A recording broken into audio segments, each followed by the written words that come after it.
শুভ বিকেল বন্ধুরা। প্রথমেই আমি দুপুরবেলা পোস্ট করেছিলাম আমার ঘরের বিশ্বকর্মা পুজোর ছবি। তারপরে আমার পুজো কমপ্লিট হয়ে যাওয়ার পর ঠাকুরমশাই এসে গাড়ি পুজো করবে, তো এত দেরি করে ফেলেছিল যে বলার কথা না। আমি তো টেনশানে মাথায় ঘুরিয়ে গেছিলো, আর শাড়ি পরার টেনশানে সময়ই পাইনি।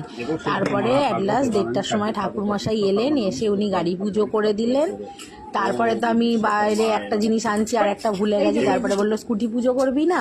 আমি বললাম ও হ্যাঁ হ্যাঁ। তারপরে আবার গিয়ে স্কুটি পুজো হলো, ওদিকে আবার ঘন্টা চাইছি, ঘন্টা আনিনি। এই করেই মাথা পুরো গন্ডগোল হয়ে গেছে। তা সব শেষমেশ ঠাকুরমশাই এসে খুব সুন্দর করে আমাদের গাড়িগুলো পুজো করে দিয়েছিল আমার। তারপরে গিয়ে মনে একটু স্বস্তি এসেছিল। আর তারপর দুপুরবেলায় ছিল আজকে মামি শাশুড়ির বাড়িতে রান্না পুজোর খাওয়া দাওয়া।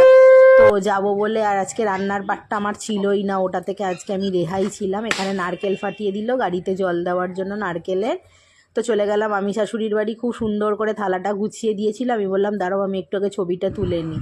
তো এখানে সমস্ত রকমের ভাজা, কচুর শাক, বড়া সব ছিল। আর ওই যে ভাত, আমি বললাম দাও আমি নিচ্ছি, তাহলে উনি আমাকে অনেকটা করে ভাত দিয়ে দেয়, আমি আর খেয়ে উঠতে পারি না। তারপরে ছিল চালতার চাটনি, কচুর শাক। এখানে আমরা সবাই খেতে বসেছিলাম একে একে। খাওয়া দাওয়া কমপ্লিট করে বাড়ি চলে এসেছি। আবার যাব একটু পরে আর একটা জায়গায়, সেখানে গিয়ে আর একটা ভিডিও তোমাদের সাথে রাতে পোস্ট করা। এখানে দুই বোনের দেখো। ভিডিওটা ভালো লাগলে লাইক কমেন্ট করো। টাটা।